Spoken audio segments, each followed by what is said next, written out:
हाँ जी, मेरे सभी प्यारे विद्यार्थियों को सीताराम तहे दिल से स्वागत करता हूं मैं उन सभी प्यारे विद्यार्थियों का जिन्होंने अपना कीमती समय इस क्लास को दिया। और सभी मेरे प्यारे विद्यार्थियों को हैप्पी शीतला सप्तमी की आप सभी को हार्दिक शुभकामनाएं। दोस्तों, आज हम बात करने वाले हैं क्लास 9 के महत्वपूर्ण प्रश्नों की, जो कि जैसा कि मैंने पिछली क्लास के अंदर आपको बताया था कि दुगनी वाली प्रमेय मैंने आपको प्रूफ करके बताई थी और उसी पर आधारित प्रश्न है यहाँ पर। तो इसको सॉल्व करने का प्रयास करेंगे। तो आप जो है, आपसे रिक्वेस्ट है कि क्लास को स्किप ना करें और वीडियो को पूरा जरूर देखें, और अगर क्लास अच्छी लगती है तो इसको शेयर जरूर कर देवें। सवाल मैं पढ़कर सुना देता हूं क्योंकि सवाल काफी लंबा था, इसलिए चित्र मैंने बना दिया और ज्ञात करना है वो मैं लिख दूंगा। ये पुरानी बुक के अंदर 10.4 का पहला सवाल हो सकता है और नई बुक के अंदर 9.3 का पहला सवाल है। सवाल ये कहता है माय डियर स्टूडेंट की आकृति 9.23 में, यानी ये आकृति हमें दे रखी है, तो केंद्र ओ वाले एक वृत्त पर तीन बिंदु ए बी सी अंकित है। तीन बिंदु ए बी सी अंकित है, इसका केंद्र क्या है? ओ है। हमें angle B O C 30 degree दे रखा है, बी ओ सी 30 डिग्री दे रखा है, ए ओ बी जो है 60 डिग्री दे रखा है। तो हमें डी पर एक बिंदु दे रखा है जिस पर एंगल एडीसी हमें निकालना है। क्या निकालना है भाई? एंगल ए डी सी हमें निकालना है। ठीक है, देखना ध्यान से। एंगल ए डी सी, इसका मान हमें निकालना है। अब जरा ध्यान से देखना अपन इसको सॉल्व कैसे करते हैं। हाँ जी, सबसे पहले मैं पूरा कोण निकालूंगा, एंगल ए ओ सी निकालूंगा। अब ये क्यों निकालूंगा अभी आप देखना ध्यान से। Angle A O C, angle A O सी कितने भागों से मिलकर बना हुआ है? एंगल ए ओ बी से और एंगल बी ओ सी, इन दोनों भागों से मिलकर बना हुआ है। तो एंगल ए ओ सी का मान निकालने के लिए हम क्या करेंगे? Angle A O B plus angle A O C, दोनों को क्या कर देंगे? जोड़ देंगे भाई। ठीक है, आगे बढ़ते हैं। सॉरी, यहां पर एंगल ए ओ सी ने बी आएगा ना, B O C. Angle A O C बराबर angle A O B 60 degree plus angle B O C 30 degree. Angle A O C बराबर कितने डिग्री हो गया भाई? 90 डिग्री। यहां तक किसी को कोई दिक्कत है? नहीं है। कैसे निकाला? एंगल ए ओ सी जो है माय डियर स्टूडेंट दो भागों से मिलकर बना हुआ था, तो मैंने दोनों को जोड़ दिया और दोनों को जोड़ने पर जो है हमें कितना प्राप्त होता है? 90 डिग्री प्राप्त होता है। ठीक है, अब आगे बढ़ते हैं। प्रमेय क्या थी अपनी? दुगनी वाली प्रमेय। दुगनी वाली प्रमेय ये थी भाई कि किसी चाप द्वारा, ये रहा चाप, किसी चाप द्वारा वृत्त के केंद्र पर अंतरित कोण। तो वृत्त के केंद्र पर अंतरित कोण कौन सा है? ये पूरा है और इसका नाम क्या है भाई? एंगल ए ओ सी। मैं प्रमेय बाद में लिखूंगा, पहले यहां पर लिख दूं एंगल ए ओ सी।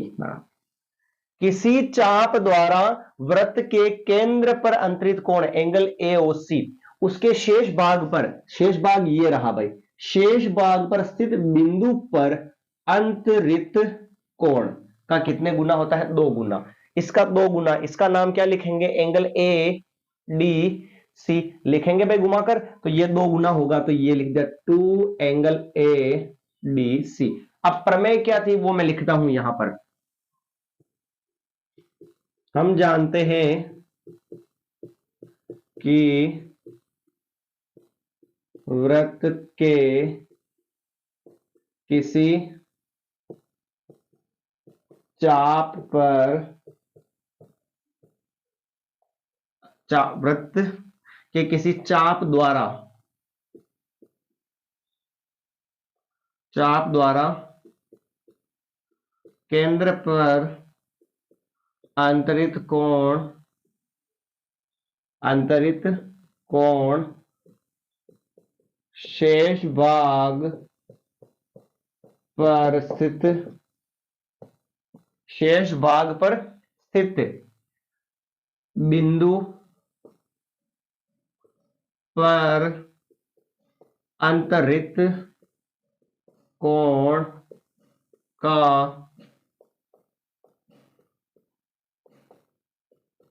दुगुना होता है। शेष भाग पर स्थित बिंदु पर अंतरित कोण का कितने गुना होता है? दुगुना होता है। तो मैंने यहां पर आपको समझाने के लिए इस प्रमेय को यहां पर लिख दिया है। ठीक है भाई, आगे बढ़ते हैं। अब एंगल ए ओ सी का मान जरा ध्यान से देखो, कितने डिग्री आया भाई? 90 डिग्री। तो यहां पर लिख देता हूं मैं 90 डिग्री बराबर 2 angle A D C into बड़ा 2 कहां पर आएगा? बटेवा में। फिर एंगल ए DC बच गया, 2 से काटा इसको तो कितना आया भाई 45 डिग्री आ गया, यानी कि एंगल ADC जो है इसका मान कितने डिग्री हो गया 45 डिग्री यहां पर हो चुका है। इस सवाल में किसी को दिक्कत हो तो एक बार आप इस सवाल को रिक्वेस्ट है कि पूरा जरूर जाकर देखें, पूरा कंप्लीट देखें ध्यान से, और फिर भी दिक्कत हो तो आप कमेंट कर सकते हैं कि आपको कहां पर समझ में नहीं आया है। ठीक है, एक बार इसको रिवाइज कर लेते हैं भाई। एंगल AOB दे रखा 60 डिग्री, एंगल BOC दे रखा 30 डिग्री, हमें निकालना है एंगल ADC। तो हमने सबसे पहले क्या किया, एंगल AOC ये वाला निकाल लिया। ठीक है, एंगल AOC ये दो भागों से मिलकर बना हुआ था माय डियर स्टूडेंट। तो पहला भाग तो है एंगल AOB और दूसरा है BOC। तो AOB और BOC दोनों को क्या कर दिया हमने, जोड़ दिया। फिर AOB का मान 60 था और BOC का मान 30, दोनों को जोड़ा कितना आ गया 90 डिग्री आ गया। अब हमने लगाए प्रमेय कि किसी चाप द्वारा वृत्त के केंद्र पर अंतरित कोण उसके शेष भाग पर स्थित बिंदु पर अंतरित कोण का दुगुना होता है। केंद्र वाला जो कोण होता है उसके शेष भाग पर जो कोण बनता है उसका दुगुना होता है। केंद्र पर तो बना एंगल AOC और शेष भाग पर क्या बना एंगल ADC, तो उसका 2 गुना होगा। AOC का मान 90 है, इंटू वाला 2 बटे में भाग लगाया तो कितना आ गया भाई यहां पर 45 डिग्री जो है कोण आ चुका है। क्लियर मामला, यहां तक कोई दिक्कत है आपको नहीं है भाई। चलिए अगले सवाल की हम बात करते हैं।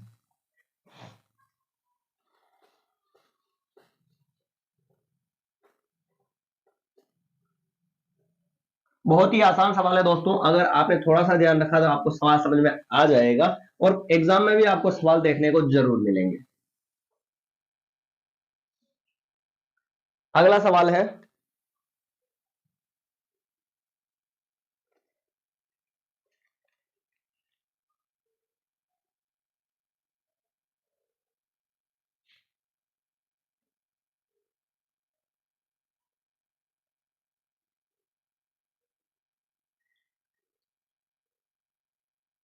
बहुत ही आसान सवाल है। ABC और यहां पर ये D है, इधर पूरा 69 है और इधर 31 है। ये पूरा कोण 69 डिग्री है और इधर ये 31 डिग्री है। और सवाल क्या है, सवाल दे रखा है आकृति में एंगल ABC 69 है। आकृति में एंगल ABC बराबर 69 डिग्री है और एंगल ACB बराबर 31 डिग्री है। तो BDC ज्ञात कीजिए। तो एंगल BDC क्या होगा या ज्ञात कीजिए। ये रहा अपना सवाल दूसरा। ठीक है भाई, तो अब इसके अंदर हमें एंगल BDC निकालना है। तो सबसे पहले हम क्या करेंगे, मैं आपको बता दूं, एक चीज याद रखनी है। अगर कोई वृत्त दे रखा है ना, वृत्त, तो वृत्त के अंदर उसकी जो जीवा होती है, जीवा से जो दो त्रिभुज बनते हैं, एक ये त्रिभुज बना और उसी जीवा से दूसरा त्रिभुज बना, तो उसके कोने कोने वाले कोण आपस में क्या होते हैं, बराबर होते हैं। और उस कंडीशन को बोलते हैं एक ही वृत्त खंड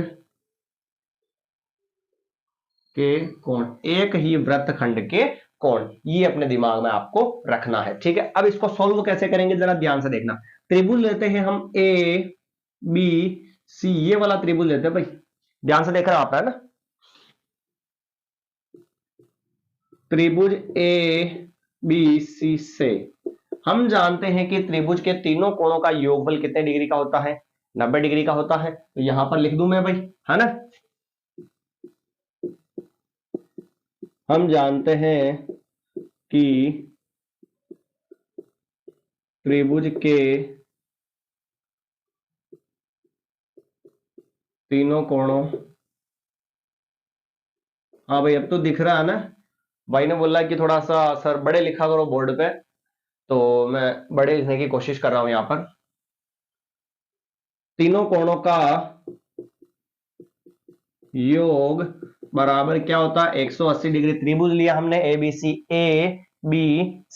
तो इस कोण का मान तो है 69, इस कोण का मान है 31 और इस कोण का नाम क्या है, एंगल A लिख देवे भाई।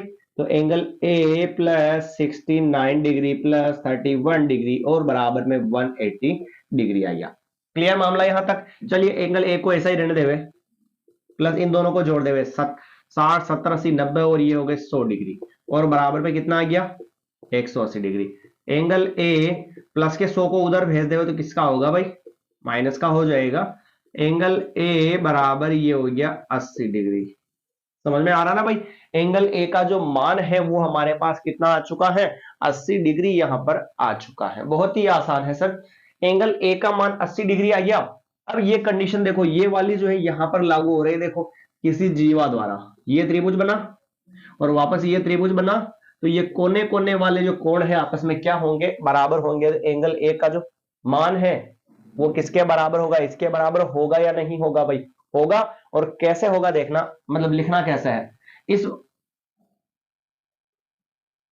इस वाले कोण को घुमा के कैसे लिखेंगे। सवाल में दे रखा है एंगल बीडीसी बीडीसी यानी ये वाला कोण है ठीक है। तो इसको घुमा के लिख दूं मैं क्योंकि पेपर में भी प्रश्न में भी घुमा के लिखा हुआ यहां पे है ना। तो यहां पर लिख देता हूं मैं एंगल बी डी सी बराबर क्या होगा एंगल ए के बराबर होगा और एंगल बी डी सी बराबर एंगल ए का मान कितना है भाई 80 डिग्री है। तो ये कितना हो गया 80 डिग्री और यहां पर लिखेंगे एक ही वृत्तखंड के कोण क्या होते हैं बराबर होते हैं। एक ही वृत्तखंड के जो कोण होते हैं वो आपस में क्या होते हैं माय डियर स्टूडेंट बराबर होते हैं। ठीक है भाई। तो ये सवाल जो है ये भी हमने एकदम अच्छे से खत्म कर लिया। पहले ये त्रिभुज लिया और त्रिभुज के दो कोण दे रखे थे तो तीसरा निकाल लिया और फिर ये बराबर इसके होगा एक ही वृत्तखंड के कोण बराबर है इसलिए तो तीसरा कोण जो ज्ञात करना था हमें वो भी यहां पर आ चुका है। तो दोस्तों अगर क्लास आपको अच्छी लगी है और चैनल पर नए हैं तो सबसे पहले हमारे इस क्लास को जो है शेयर जरूर कर देगा जितने भी कॉन्टेक्ट है उनमें। और प्लस दूसरी बात है कि चैनल को सब्सक्राइब करना ना भूले और अगर नए हैं तो पुरानी क्लासेस जाकर जरूर देखें आपको काफी हेल्प करेगी एग्जाम के अंदर। धन्यवाद दोस्तों। इसी तरह मिलते हैं नई क्लास के अंदर। जय हिंद।